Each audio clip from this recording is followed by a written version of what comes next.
Siyanibingelela nonke balaleli nani babukeli egameni elihle leNkosi uJesu Kristu.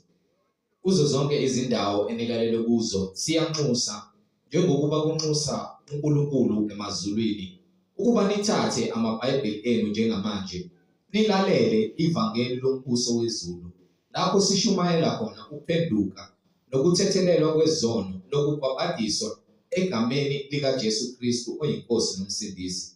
Kulabo abalalele abafisa ukubhabhadiswa nalabo abanemibuzo mayelana neBhayibheli nalabo abanobufakazi uJesu Kristu yena yedwa oyinkosi nomsindisi esekunikezile ubufakazi ukuba ubuthule kuzo zonke izindlebe ezilalele eziyimisele ukuza ebungcweleni naseqinisweni ngobufakazi bakho ukuba nixhumane nathi kule mininingwane esizoyishiya njengamanje.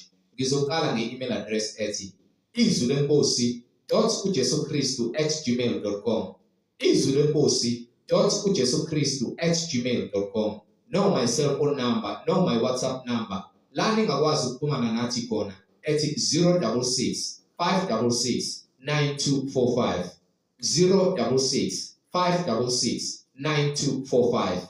Izintumayelo nezimfundiso ziyatholakala zonke ku-YouTube lapho ungahlala khona phansi uphethe iBhayibheli lakho ulalelisise uhlolisise imibhalo engcwele ukube ngabe lokho okuzwayo ufundiswa khona ushunyayezwa khona uyafakazelwa yini imibhalo engcwele. So ku-YouTube uzosearcha uthi izwi lenkosi uJesu Kristu.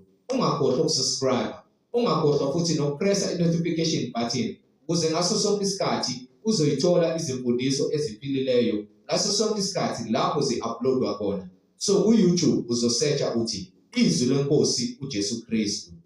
Ungakhohlwa ukusharisha ilink nabo bonke abantu obaziyo ukuze bonke abantu ohlanganyela nabo ngaso sonke isikhathi lapho nihlanganyela khona nithi niyamdumisa uNkulunkulu ngomoya nangeqiniso bahlolisise imibhalo nabo ngokwezwi izwi lenkosi uJesu Kristu.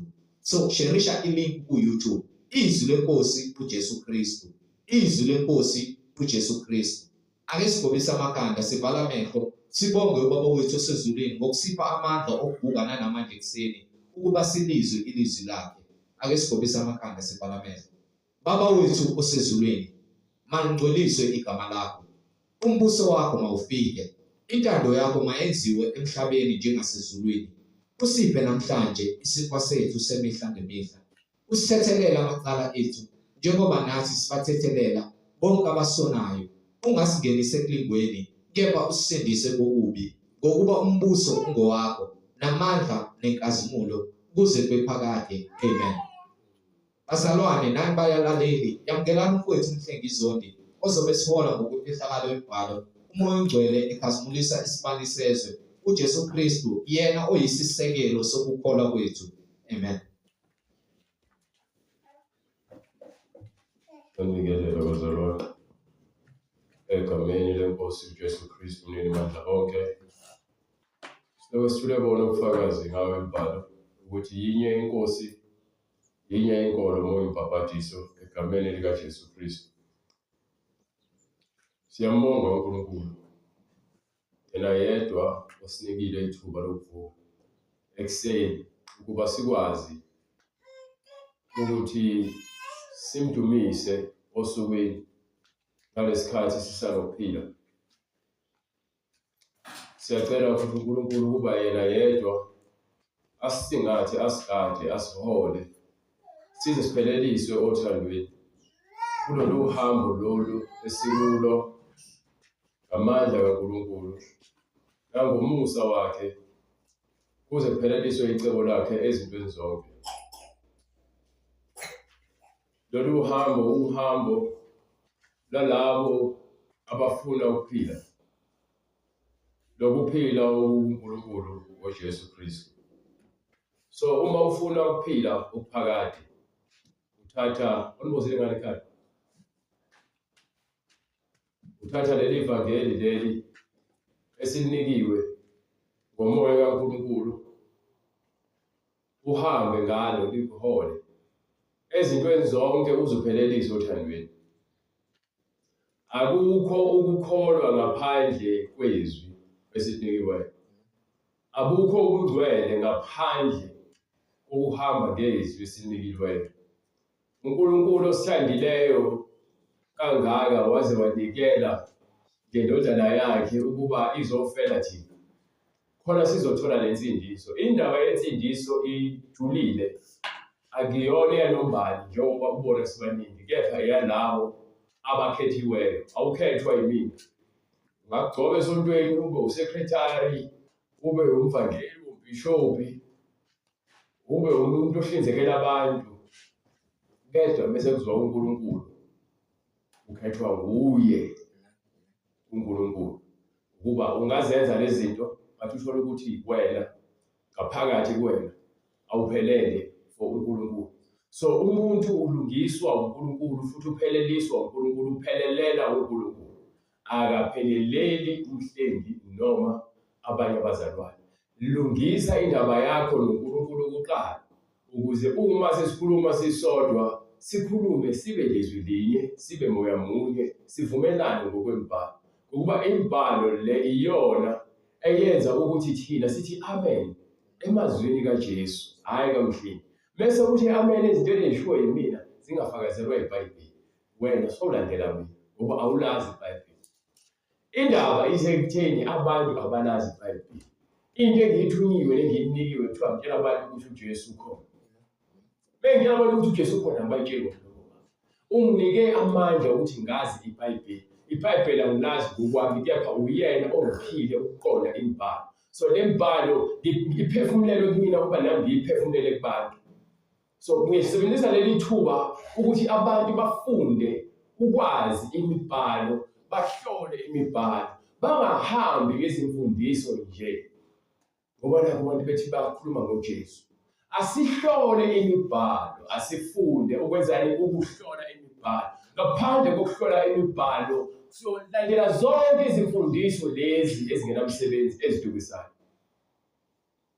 Ngaphandle kokuhlola imibhalo. So sihlala kule ndaba yokuhlola imibhalo nokuhamba ngomesaba uNkulunkulu, ngoba yini sifuna ukuthi uNkulunkulu sipheleliswe kuyena.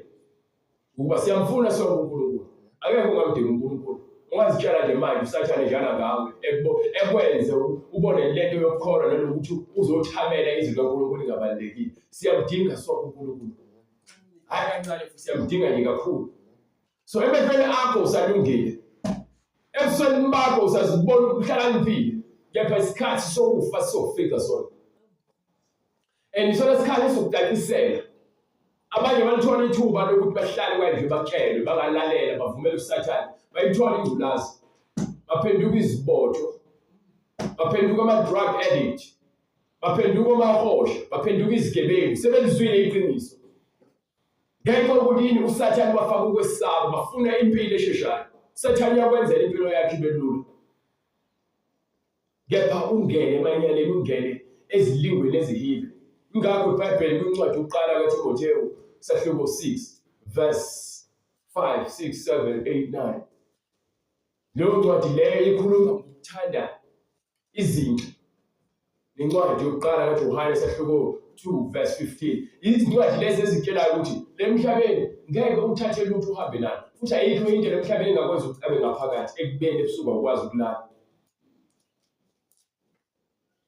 Umzimba wakho ithempeli kaNkulunkulu. uSathane ufuna ukuthi ubuke amavidiyo ocala, uSathane ufuna ukuthi udange utshwala, uSathane ufuna ubhema ugwayi, uSathane ufuna ube isigqila sesono. Ubambe ungakwazi ngisho ukwenza lutho. So uthi ugogo mase kuyisidunyana, siyabona mfana sebekutshela bayakuthanda, sekuhambela kuphenze kakhulu phambi sisimo. Kuba yini? Sekunomfana lokuyincenga. Bese kugcina kuvuma, sekuphelelwe isimilo. Yabona ngisathi usuvuma umfana ethi uyakuthanda nawe umthande. Sethi awusabuye isikhathi esikoleni. So lokhu ucuthe emahlathini. So uyashawa kini ushawa ukuthi awusenzi izinto ngesikhathi. So uhlanyiswa inkanuko. Zibonakala ngesisu. Inkanuko. Ithi vela kanjani inkanuko beyiveza ukuloluzana umbhalo phaya sahluko 1. Incwadi yaJakobe sahluko 1 iveza ngomoya wenkanuko. Sahluko 1 from verse 13. Umuntu oyengwayo makangasho ukuthi ngiyengwa nguNkulunkulu. Uma ngingena esonweni kade ngilazi iqiniso noma ngiyalazi iqiniso ngingena ngiyengeke ekutheni ngihalele ukwenza into embi. uNkulunkulu akazange angene. uNkulunkulu akasiphoqi futhi akazange uNkulunkulu athi ngene esonweni akathuki. Umuntu uyaziyela yona entweni embi. Kunezinto ozibona zisayeli ukuthi lo muntu lo esawumntwana indlela aziphatha ngayo uzokhula bilo hlobo. And kunesikhathi la ongekwazi khona ukuthi umvimbi. Uma ungakwazanga ukumsiza samncane uzokhula nawe engqondo ebolile. Bese kufika lesikhathi lesi sokonakala isono uzoqala sintshontshe. Agcine ngesena ndawo. Ayikho into ebalulekile ukushawa ngamazwi, ulungiseke ngamazwi kunokushawa ngenduku. Ukushawa ngamazwi ulungiseke uthi noma wenza into embi kepha amazwi aloku ishaya inhliziyo yakho nonembeza wakho ukuthi lento oyenzayo uyazi ukuthi yini. Yezo lonto le. So ukushawa ngenduku akwenzi ukuthi ulunge, but ukushawa ngamazwi kulungiseke. Mase ufunde ukugobisa indlebe yakho nenhliziyo yakho ufunde ukulalela uzokhula. Bese ithi-ke uma umuntu eyenga ungathi ngoNkulunkulu. Ngokuba uNkulunkulu angeyengwe ngokubi. uNkulunkulu uqobo lwakhe yabo nginoNkulunkulu mina. uNkulunkulu ngeke aze ayengwe ngami noma me. Futhi ngeke uNkulunkulu ayengwe isono asenze. Imina oshiya uNkulunkulu ahamba ayokwenza ukungcola. uNkulunkulu akashiyi umuntu. Ukushiya ngokuba wena uNkulunkulu uthatha isinqumo sokuthi uhambe uyoganga. Akushiye wena futhi omshiyi ngoba uNkulunkulu akaguquki. So ubani umuntu olenkinga uwena. uJesu ungamthanda namhlanje uthi uhamba naye. Uwena futhi uzomphendukela uJesu. Akaze aphendukele umuntu uJesu nhlobo. Nhlobo nango lolodwa usuku. Ngokuba ulungile akaguquki ekulungeni kwakhe abuye athi ufuna ukonakala. Ulungile uphelele. So abantu abashiya uJesu ithina. Sishiya uNkulunkulu sifuna ukugcwalisa izinkanuko zasezweni. Siyalithanda vele izinto ezijabulisa inyama. So uNkulunkulu akaguquki, wena uguqukayo.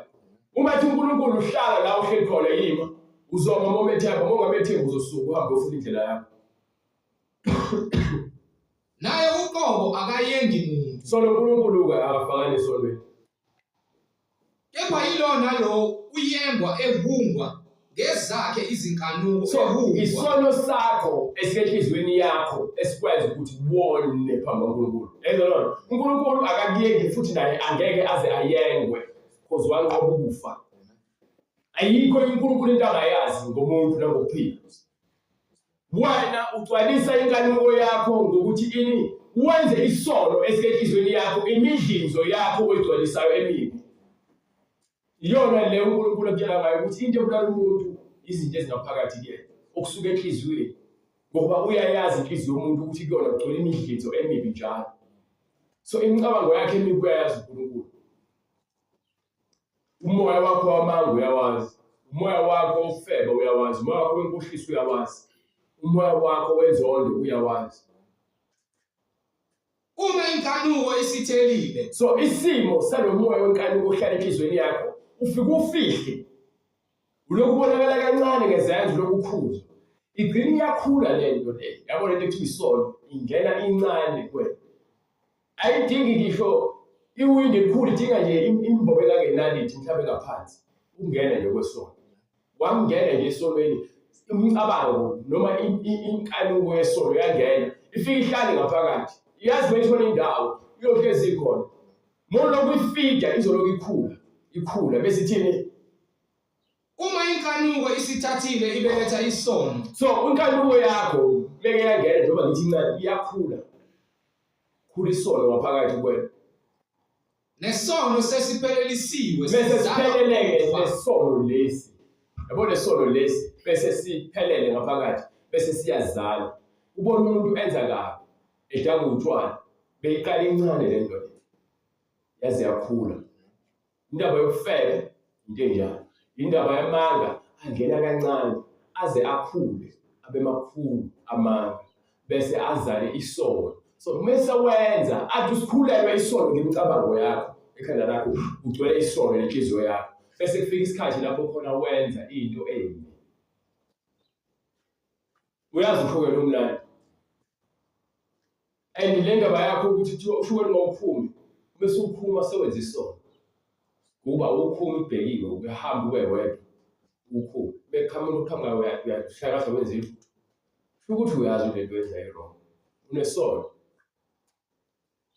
Isono ngalesikhathi waza into elungile wena ukhetha ukwenza into engalungile.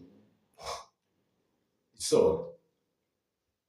Ningadukiswa bazalwane bami abathandekayo. Izipho zonke ezinhle nezipho zonke ezipheleleyo zivela phezulu. Zeka kuyise wokukhanya. So uNkulunkulu wethu uthi masiqonde ukuba emhlabeni singaduki. Uma singaduki nje ufanele ukwazi ukuthi uyena okuphathele zonke izipho ezinhle. So uma sisuka kuyena sizolahlekelwa izipho ezinhle. Akusho ukuthi ngwana kusipho esihle mhlawumbe ngwana umuntu ekuthenga ishokolate, uthengele usweet, uthengele inyongo. Uzoyidla kakhulu into ecika ugula. But isipho sikamoya sokuba nenhliziyo ethobekile, sokuba nenhliziyo emnene, sokuba umuntu onothando, sokuba umuntu ongazoli, sokuba umuntu ongahleki. Ngoba indaba inenkani. Inkani, yabo unenkani, kepha ungahlakaniphile, ufana nomuntu ongazi lutho.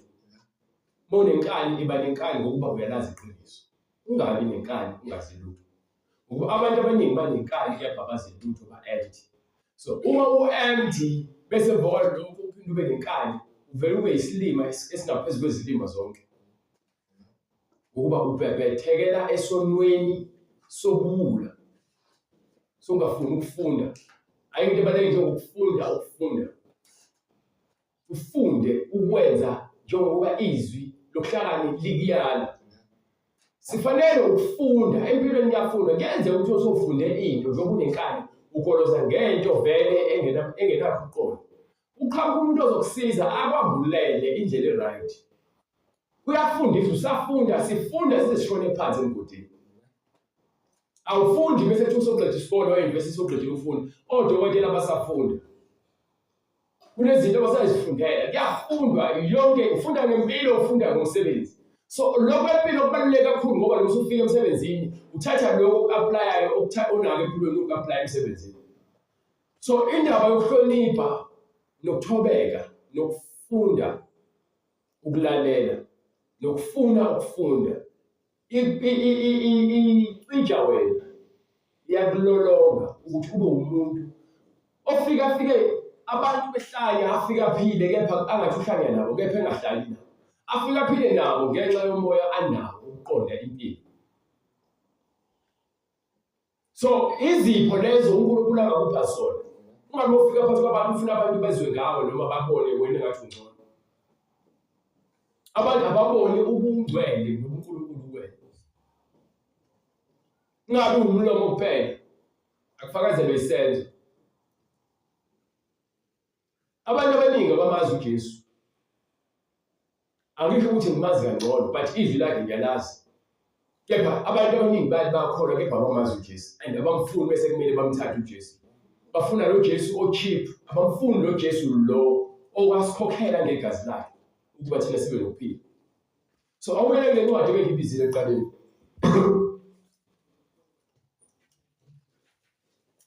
Incwadi yokuqala kuTimotheo isahluko 6 verse 6. Yebo kumesaba uNkulunkulu kanye nokwaneliswa kuyinzuzo enkulu. Ukumesaba uNkulunkulu. Ungangisabi mina. Yabo lonto le, ungangisabi. Ungangihlonipha. Ungangisabi. Ungangihlonipha mina ngithanda ukuthi umuntu angihloniphe nokuthi angisabi. Umuntu ofuna okusabayo umuntu yabo njengoba nginabafowethu abancane udadewethu. Uma umuntu enza into wrong bese kuthiwa sobiza umuntu omdala. Leyo nto leyo ikhombisa ukuthi kusayitshwa mina and angiyifundo yona. Bese ufinyelelile yabo legegele encane nina. Yabo lengqondo yokukolozelana, ukolozela abantu abadala. Khombisa wakufinyelela izinga lokuhlonipha and isafuna ukushaya lo. Beke kwathiwa kuzobizwa mina ngizofika ikushaya ngoba kusho ukuthi wena ufuna ukusatshiswa before wenze into. Futhi lento yokufundiseka ukuthi uhloniphe umuntu olingana nawe nikwazi ukukhuluma omunye nomunye ayifuni ukungena lapho wena uzibona ungcono kunabanye abantu ukuthi babholozele. So into ezokwenzeka ukuthi uthola uswazi ngoba ngeke uzuyeke ube wena uzoba yiva phakathi kwezimbali. Ukhuliswa izimbali wena futhi uzoba ukukhula oluzongcolisa ini lezi zimbali. Ngeke sikwazi ukuvumela lokho. Nifanelwe nina ukuthi nibancane nibangaka nibe nomoya ongcwele nina. Ngoba uthi uJesu ngumbuso kaNkulunkulu. So ngizofuna ukukhula nina nizigcwalise inkani kwesono ngeke kuze kulunge nizoba ikusasa elibolile.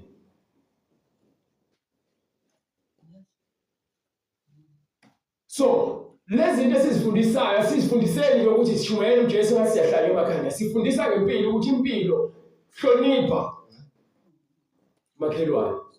Hlonipha umuntu omdala. Mazise lo muntu ongangawe. Le ndawo engahalo hawo umemeza ungezwa omunye ngimganga nje ngoba mhlawumbe ngimganga nje ukhuluma kanjalo mhlawumbe kuthiwa umthelele. Lokho kulungile mhlawumbe yakwenza nikwenzi. Lokho nifundiswa i-TV namafoni niyakwenza. So kusho ukuthi nina nithanda okubi noma nomoya wenu usuvumela ukuthanda izinto ezimbi. So lo moya wenkani-ke lo esingawufuni ngoba uzobonisa izingane ekumele zikhule zibe right. Ngenxa yabantu abawu-2 abawu-3 abafuna ukuzenzela umathanda. Akwazi futhi ngeke libe khona ekhaya. Ngoba nizokwenza lezi zingane ezinye ukuthi zifune ukwenza njengani zibone.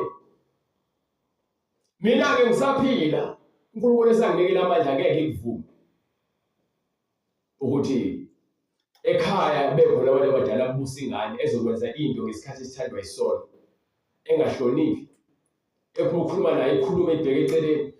Wena sikudla lezi zinto ozikhuluma laba bayangitshela zonke unengqondo ebhedayo enonto efunakala. Wena uyakhuluma uyedelela futhi wena. Kanti uyingane.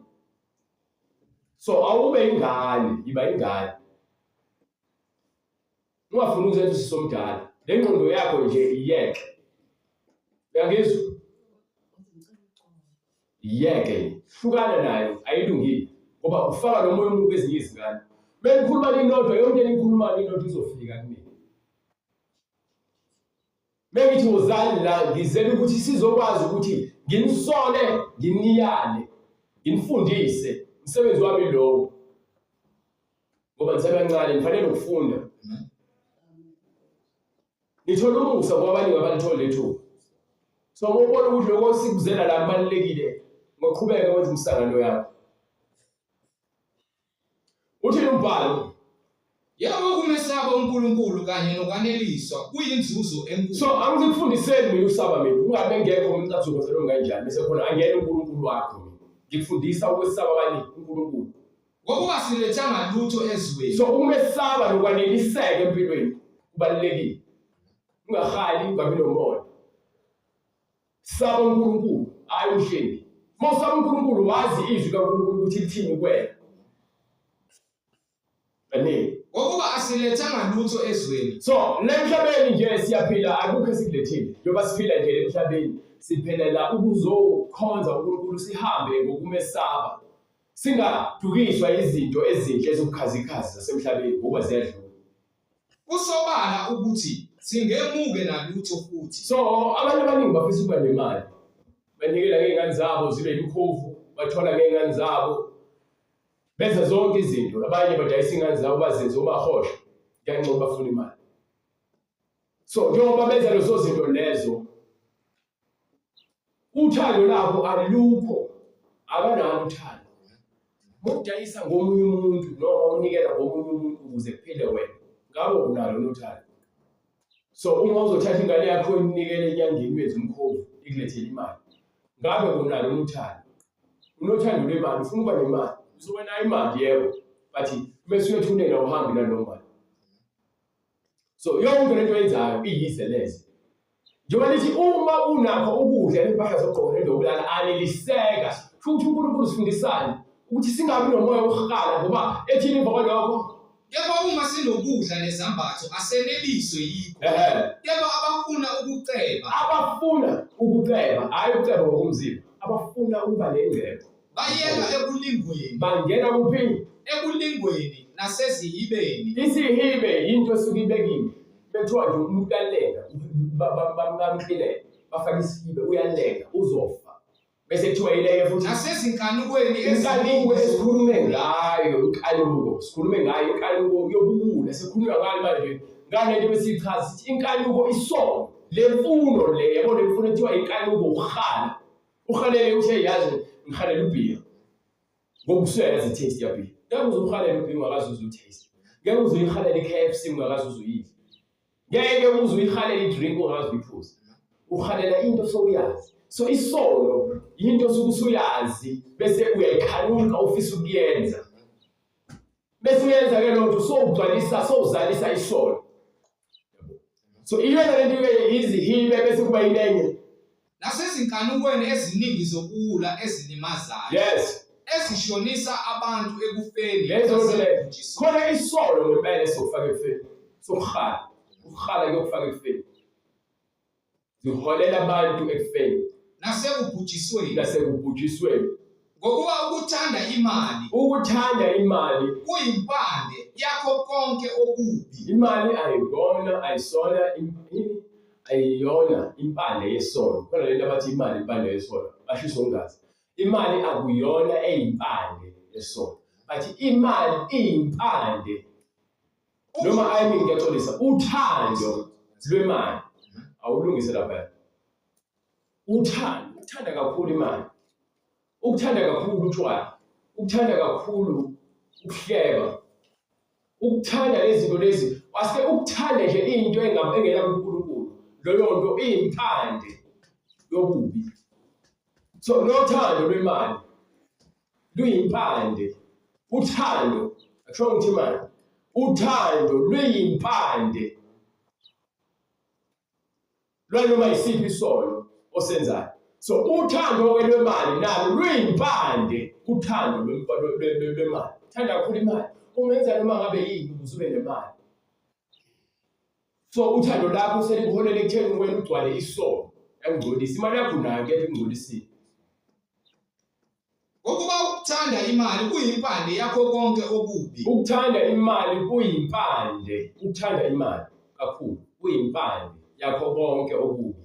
Abantu ngokuyifisa so abanye ngokufisa ingcebo nemali badukelwa ukukholwa. Ingakho abantu belanda izigubhu abantu abathembisa izigubhu abantu bathi woza ne-CV yakho usizoyithandazela awudingi ukuthi uthandazele iphepha noma i-ID noma uthandazele ikhadi lakho lasebhenki udinga wena umkhuleko uqobo lwakho so understand ukuthi isono silethwa inkanuko engaphakathi kwena usathane ufaka umoya wenkani lento yamphephezelweni uzulwini usathane ukhishwa umoya wenkani ukuthi akafuni ukuzwa umuntu ongathandi umuntu ongezwa akathandeki not ukuthi usukumzonda ayikho into ongayikhuluma naye noma mhlambe ungamthanda umthandele ukuthi uNkulunkulu ngoba ukufaka uthando kepha not ukuthi nizozwana ngokomoya ukuba unalento yenkani so kufanele umyeke umuntu onenkani kepha ungamyeki ukumthanda mthande myeke abe nenkani yakhe bese-ke esefikile lapho kwangcingetshe kuba khona le kuthiwa khona ikangcingetshe bese fikile lapho yilapho khona ezobona khona ukuthi inkani yakhe ayinamsebenzi ezo lonto myeke lo mfana lo uyaganga amantombazane wena uthi ungamthandi akumithise akushiye bese usabe lokhu sekushiyile so ufuna ukuyovala isikhala salo mfana umuntu mfana utsheliwe myeke lo mfana ugangile usunengculaza seyolanda ama-treatment esibhedlela utsheliwe ngoba uhlule ukulalela nenkani ngithi inkani kuyakushisa hamba esibhedlela olala abanye abasindi bayafa yena le ntombazane yehla inyunga namatekisi ibhizi nabafana hayi nomona ngiyayithanda intombi yami kusasa uyagula, kusasa iyagula lesi uyadutshulwa, uyagwazwa, uyanqunywa. Kunale maphilisi esibhedlela. Sokulethela amahewu usuyagula ukuliswa yini ukuthi awulalelanga. Yekela labangane ohamba nabo abalungane. Bayantshontsha, bayabheka. Babamba inkunzi. Awuzwa. Uvuka ejele, uvuka esibhedlela noma uyethunini. Noma uyakhubazeka impilo yakho yonke. Kuba awuzwa. Abantu abaningi babulawa ukungezwa. So le moya wongezwa unenkokhelo yakhona. Wonke umuntu ozitshenzisandile ebe eyisiwula unomvuzo wakhona. Ngelinye ilanga uyosaba ngisho ukuvuma ukuthi bambalwa abantu abakwazi ukuthi abe ngibhayizile. Ngiwabhayizile nje nangu umvuzo wokubhayiza kwami. Yayizolo nto leyo. So kubalulekile ukulalela ukuba ungahlakanipha emehlweni akho uzitshele ukuthi usile. Kepha isiphetho sizokuvezela ukuthi wena awazi lutho ukuba umoya wenkani uyakhipha ekutheni ufunde. Umoya wenkani uzitshela ukuthi uyazi. So akekho owazi ngaphezulu kaNkulunkulu. Noma ngazi lutho uNkulunkulu uyangifundisa. So lokho engikhulumayo yilokho afuna ngikhulume yena. So inkanuko yokuthanda izinto semhlabeni ungazithanda zonke lezi zinto lezi. Sathane ufuna abantu besifazane baziphopothe, bagqoke kahle, abanike abafundisi azothi ke umfundisi sigqokani kahle nizithanda. Bagcwalise inkanuko yabafundisi. Ayikho inkinga nje uzohlala umuntu wakho yedwa noma kuthiwa nishadile wakho lo muntu woNkulunkulu. Akufundise lonto ayikho lonto leyo. But uyayifaka kuwena. Bona uyakhona ngokuthi uyafuna ukuyenza le nkanuko yokuhlala emkhiphithweni. Ngeke ithuba yokusebenza noma uyofunda e-university. Suyajola ukhiphithini. Thiwa kini uyasebenza. Awusebenzele ekhaya usabuya ekhaya. Manje umkhiphitho. Ngoba yini? Awulaleli futhi awufuni ukulinda. Kubuhlungu ukulinda. Kepha kuyakhokhela egcineni, khokhela kamnandi futhi. Because yabona lesikhathi ulindile, abajalile. Ngalesikhathi kuthiwa hamba kancane ungajahi. Wena ngalesikhathi ufuna ukugijima noma bagijima ubona beqhwize eduze kwakho. Uthi wafika ngaphambili uma ukuthi uhamba kancane, ufice imoto zabo zithatha ama-breakdown. Ufice izimoto zabo zipoqokile. Ufika ngingqigingqi left right and center bayafa phambi kwakho uzibuze ukuthi kanjani mina ngokuba yini wena uhamba ngohlelo olunikile. Abaphuthumayo bonke bafike bashayiseke kanjalo nomoya wenkani. Usuke uzitshela ukuthi wena sowuyazi noma sowuyabona ngaphambili ufike ushayiseke. So kubahlungu bese ngakutshela kodwa ithuba lisekhona lokuthi wenze kahle. Wena ukhethani ukuqhubeka ugcwalisa inkanuko. Mniki isikhathi usaphila usanesikhathi esiningi esanele ukuba wenze kahle phambi kaNkulunkulu. Singakhonelwa abantu asikhonele uNkulunkulu. Eyizolo nto leyo. So sibheke inkanuko nothando lwezinto semhlabeni. Ithini lencwadi? Abanye ngokuyifisa badukela ukukholwa bazigwaza ngeminjunju eminingi. So ukufuna ukucela lokho ngakwenza ulahlekelwe ukukholwa nothando lukaNkulunkulu. Bese uziphose ezinhlungwini ezinzima. Khona abantu abangakwazi ukulala ebusuku. Bafide izinyoka abazithatha ezinyandeni abathakathi. Bafide otikoloshe. Abasafuna igazi lezilwane sebefuna igazi labantu. Akakwazi ukulala ebusuku ufuneka ahamba ayolanda abantu besifazane ngale mali ayobathenga. Yabona imali oyilanda lapha enyangeni noma umthakathi. Lo okunika isithwalo athi thatha lento le ufike uyibeke endlini engangenwa umuntu uyiphakele uzoyiphakela kani? Uzofika mhlawumbe uyafaka inkukhu ephelele ngeyilanga isayifuna inkukhu. Faka imbuzi ayisayifuna imbuzi. Seyithi isifuna igazi lomuntu. Mongayiniki izothatha izozikhethela umuntu. Izofuna nomuntu othanda ukwena kakhulu. Mongayigcwalisa yonkanuko izokuthatha ithi hamba ke manje uyothenga abantu besifazane uzobuya kulalela ukusho le inyoka elizilandayo omamlabo. Abasafazi bathiwa bazinikela kwiminjunju belahlekelwe bekholwa ngokuba abantu bajahe ingcebo siyaqhwiza kakhulu bese kubone kukhulunywa ngezinto eziphathelene nemali. Abantu bakuthi ngeke siphile ngaphandle kwemali. Usho umuntu ongenamali yepho yaphila ukuthi akaboni usathana umvala amehlo ukhuluma ulimi ehambe ekhulunywa yibona abantu ukuthi ngaphandle kwemali uzuphila ayikho. Usho abantu asebezinikele kwizenzo ezinye. Siyaphila ngaphandle kwemali, singaphila ngaphandle kwemali uma sizoyenza ngendlela efanele, indlela ikhona indlela yokwenza imali efanele, hayi le shortcut. Le shortcut ifika ikushaya egcineni. Baningi abantu abangasathandi ukuphila nezinto abazenzayo.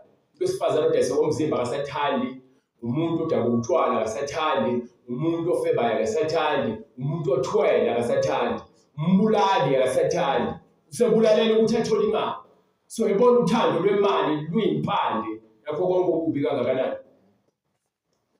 Baningi. Yaba wena muntu kaNkulunkulu. Wena-ke muntu kaNkulunkulu. Balekela lezi zinto. Qhelelana nalezi zinto lezi. Jonga ukulunga nokumesaba uNkulunkulu. Beka ini? Ukulunga nokumesaba uNkulunkulu. Funa ukulunga uhambe ngokumesaba uNkulunkulu ngoba uma ungenakho ukulunga, ngikhuluma ngokulunga lokuthi wavethula bandla avelungile abayisalamu. Ngikhuluma ngokulunga mina wenze izwi likaNkulunkulu. Uhambe ngokumesaba uNkulunkulu. Izona zinto lezi sizibekela ukuthi sizenze. Siqhelelane nakho konke okubi. Nokukholwa. Yes. Nothando, nokubekezela, nobumnene. Yilwa ukulwa okuhle. Yilwa ukulwa okuhle okukholwa. Hlala okholweni kweqiniso. Ubambelele ekuphileni okuphakade. Indaba into esifunayo inokuphila okuphakade. Uma wena uthi uyakholwa nje ngoba ufuna imali awukholelwa ukuphila okuphakade. Yabona ukuthi uthando lwemali lusakuholela ekutheni uze kuNkulunkulu ubheke iprofit. Alikuholele ekutheni ufune ukuphila okuphakade. Uma ngenza into embi, ngiyazibuza ngithi ngabe kungifanele ukuphila okuphakade. Moya ingcwele uyafakaza athi cha wena awusahambe ngendlela ezoholela ekuphileni okuphakade. Siyaphila emhlabeni sizofa. Abantu bagcwele enhlabathini ubona emhlabathini nje awunoni uyagwinya lokugwinyile. Ugwinya abantu esinethemba kubona. Ingakho kuthiwa ungathathi ithemba lakho ulibeke kumuntu.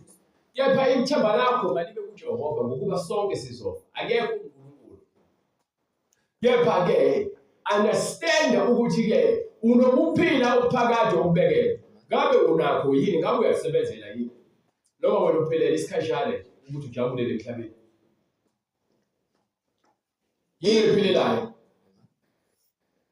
Yilwa ukulwa okuhle kokukholwa. Ubambelele ekuphileni. Ubambelele ekuphileni okuphakade. Wabizelwa kukho. Yona lesibizelwe le. Sibizelwe ukuphila impilo yomngcwele. Wavuma ukuvuma okuhle phambi kofakazi abaningi. Ngiyabuliyala phambi kukaNkulunkulu ophilisa konke. Naphambi kukaKristu Jesu. Yes. Owavuma ukuvuma okuhle phambi kukaPontius Pilato ukuba ugcine umyalo ongenabala ongenakusoleka uze kube sekubonakaleni kwenkosi yethu uJesu Kristu. So kumele siyakholwa sibambelele uJesu sifane naye ngokukholwa kwakhe okupheleleyo. Avuma ukuthi uyikholwa kwaze ngoba sekufeni. Wangabonakala necala. Mina nginamacala ngifuna uNkulunkulu alungise awasuse amacala abo. Ngeke azawasuse bengiqhubeka ngikwenza. Kufanele ngiyeke ukwenza amacala abo kodwa uNkulunkulu ezokwazi ukungilungisa. Ngenze amaphutha amaningi empilweni yami. Engifisa ukuthi uNkulunkulu awasuse kepha uma ngiqhubeka ngihlala ezintweni ezimbi ngeke kususwe nelilodwa ibala. Zonke izono zami ziyobe zibekiwe phambi kwami ukuba angizange ngize ngiguquke ngokupheleleyo. So into ayifuna uNkulunkulu ukuthi uma ukuthi wena ufuna yena iba msulwa ungasoleki phambi kwabantu. So asilwele ukuba msulwa phambi kwabantu ngokuba egcineni nalokholo lelesithi sidalo liyathukeka phambi kwaNkulunkulu. Ngenxa yethu thina abantu esihlulwa yisono. So asilwele ukuthi sihlale singenawo amabala okusoleka. Siphile impilo engcwele. Siphile sipheleliswe phambi kwaNkulunkulu. Yona into esiphilelayo emhlabeni. Musa ubheke eceleni. Ungatholi ingcindezi kubantu ngoba nabo befuna ukwenza into engasile ebele ulazi iqiniso. Hlala ube msulwa phambi kaNkulunkulu. Ngisho sebebaningi kangakanani bekutshela okunye, hlala uNkulunkulu. Bizelwe kuyena kuphela. Uthini uPetro? Nalabo abacebileyo siyabayala ukuba baqonde ukuba ingcebo yabo ayisho lutho phambi kaNkulunkulu. Uma inhliziyo yakho ingalungile, uzohamba lengcebo yakho ephansi esihogweni. Lapho uzofike ushiswe impakamo kulonayo. Yabona impakamo? Isitha sakho izoshaya wena impakamo. Yabona amanga ayisitha sakho amnandi kithi. Kepha mama igcineni azoshaya wena. Yabona ubufebe bakho bumnandi manje wabenza, but igcineni izoshaya wena. Lokuba umbulali kwakho kumnandi manje, kepha igcineni izoshaya wena. Yonke into emnandi enyameni yimbi phambi kaNkulunkulu.